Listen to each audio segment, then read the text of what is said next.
السلام علیکم ورحمۃ اللہ وبرکاتہ۔ بسم اللہ الرحمن الرحیم۔ آج شہروان باڑی سے جناب سید توفیق صاحب نے یہ دریافت فرمایا ہے کہ جھینگا اور کیکڑا کھانے کا کیا حکم ہے۔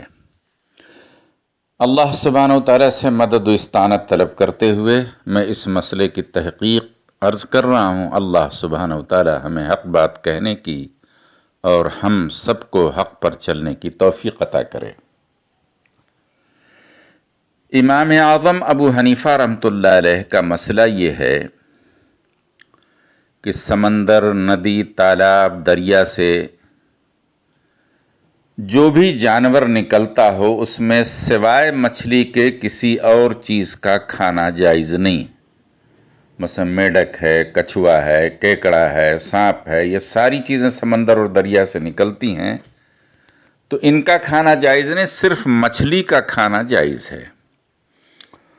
اس کے برخلاف حضرت امام مالک، حضرت امام شافعی، حضرت امام احمد رحمۃ اللہ علیہم اجمعین کا مسئلہ یہ ہے کہ سمندر اور پانی سے نکلنے والا ہر جاندار کھانے کے لیے جائز ہے، انسان کھا سکتا ہے۔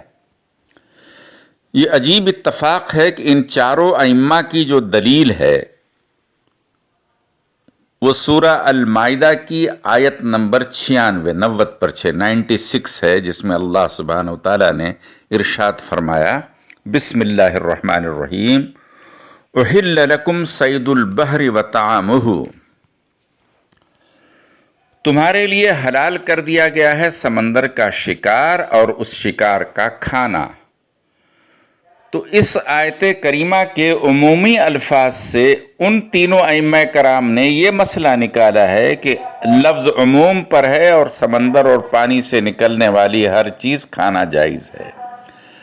مگر امام اعظم ابو حنیفہ رحمۃ اللہ علیہ نے اس میں سے لفظ صید نکالا ہے، یعنی شکار، اور پھر اسے جو ہے عرف سے ثابت کیا ہے کہ شکار سے مطلب یہاں مچھلی ہے۔ دیکھیے، اسلامی مسائل نکالنے کے 7 طریقے ہوتے ہیں۔ قرآن ہے، اللہ کے رسول کی سنت ہے، اجماع ہے، قیاس ہے، استحسان ہے۔ اسی طرح سے ایک مسئلہ عرف سے بھی نکالا جاتا ہے۔ یعنی سمندر کے شکار سے عام لوگ کیا سمجھتے ہیں؟ آپ کسی سے پوچھئے کہ بھئی سمندر کے شکار کے لیے جا رہے ہیں تو یہ تھوڑی کہتا کہ ہم وہاں جو ہے کچھوا پکڑنے جا رہے ہیں۔ سمندر کے شکار کا مطلب ہی ہوا مچھلی کا شکار، اسی لیے پکڑنے والے کو مچھلہارا کہتے ہیں۔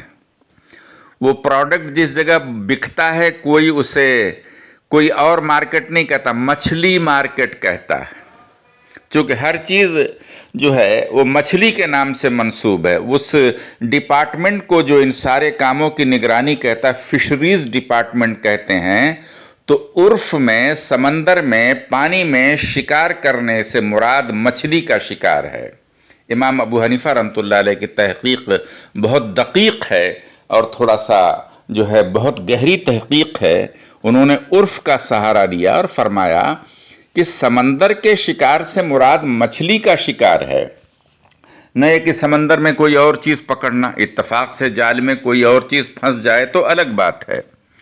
تو انہوں نے یہ کہا کہ یہاں اللہ سبحانہ و تعالیٰ نے جو لفظ شکار لفظ استعمال فرمایا ہے اس سے مراد صرف مچھلی ہے، اس لیے ان کی تحقیق میں مچھلی کے علاوہ کسی اور چیز کا کھانا جائز نہیں۔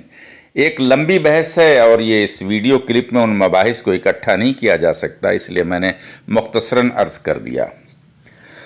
اب آئیے کیکڑا اور جھینگا کھانے کا مسئلہ۔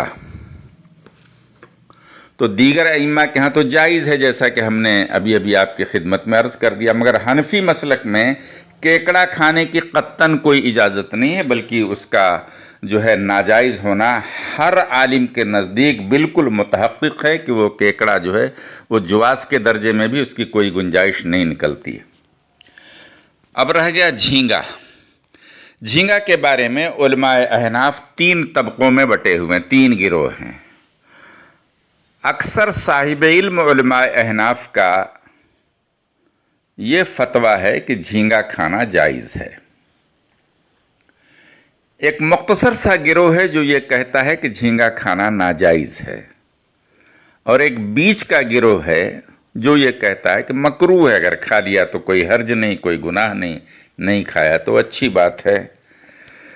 اصل میں جھینگے کی جو ذات ہے اس کی صفت متعین ہونے میں اختلاف پیدا ہوا، اس لیے مسائل میں اختلاف ہوا۔ جن علماء کی تحقیق یہ ہے کہ جھینگا کھانا جائز نہیں، وہ اسے کیڑے مکوڑے میں شمار کرتے ہیں، اور ان کی تحقیق یہ ہے کہ یہ کیڑا مکوڑا ہے، اس لیے اسلام میں کیڑے مکوڑے کھانے کی اجازت نہیں، اس لیے اس پر ان کا مسئلہ یہ ہے کہ یہ چیز ناجائز ہے، حالانکہ اس پر انہوں نے کوئی مضبوط دلیل نہیں دی ہے۔ وہ جو بیچ کا گروہ ہے، دونوں طرف کے علماء کے تحقیق کو سامنے رکھ کر اس نے یہ کہا کہ ہم نہ ادھر اقرار کر سکتے ہیں نہ انکار کر سکتے، اس لیے انہوں نے بیچ کی راہ نکالی کہ یہ مکروہ ہے۔ مگر تحقیقی بات یہ ہے کہ جو بڑے بڑے محقق علماء ہیں جن کی علمیت اسلام میں مسلم ہے، انہوں نے اسے کھانے کا فتویٰ دیا، کوئی کھانا چاہے تو کھا سکتا ہے، جائز ہے۔ اس میں مولانا اشرف علی تھانوی رحمۃ اللہ علیہ، تقی عثمانی صاحب مدظ اللہ العالیہ، ظفر عثمانی صاحب علیہ الرحمہ، اس کے علاوہ علماء احناف کی ایک بڑی لمبی فہرست ہے جنہوں نے اسے جو ہے کھانا جائز قرار دیا ہے۔ ان کی دلیل یہ ہے کہ جھینگا جو ہے یہ کیڑا مکوڑا نہیں ہے، بلکہ یہ مچھلی کی قسم میں سے ایک قسم ہے، اور اس پر جو ہے تقریباً 100 کتابوں کے حوالے موجود ہیں کہ جھینگا جو ہے وہ مچھلی ہے۔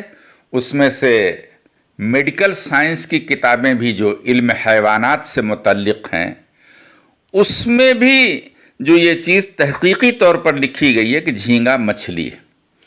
علماء اسلام کی بھی کتابیں ہیں جس میں تحقیقی طور پر یہ بات لکھی گئی ہے کہ جھینگا مچھلی ہے۔ لغت کی جتنی کتابیں، القاموس وغیرہ، سب میں جو ہے جھینگا کو مچھلی ہی لکھا گیا ہے۔ تو ان علماء کی دلیل یہ ہے کہ جب مچھلی یہ ہے اور مچھلی کے کھانے کی حنفی مسلک میں اجازت ہے تو جھینگا کھانا جائز ہوگا، اور ان کی دلیل اس معاملے میں قوی ہے، کیونکہ سائنٹیفکلی، میڈیکلی، لغت کے اعتبار سے، فقہ کی کتابوں کے اعتبار سے یہ مضبوط دلیل ہے کہ جھینگا مچھلی ہے اور مچھلی کھانے کی اجازت ہے۔ اس لیے جھینگا کھانے کی اجازت ہے، کوئی اگر کھانا چاہتا ہے فبیہا کھائے، نہیں کھانا چاہتا تو نہیں کھائے، یہ اس کی اپنی مرضی۔ ہم بہت سی چیزیں دنیا میں نہیں کھاتے ہیں، یہ بھی نہ کھائیں، البتہ کیکڑا کھانا حنفی مسلک میں جائز نہیں۔ واللہ اعلم۔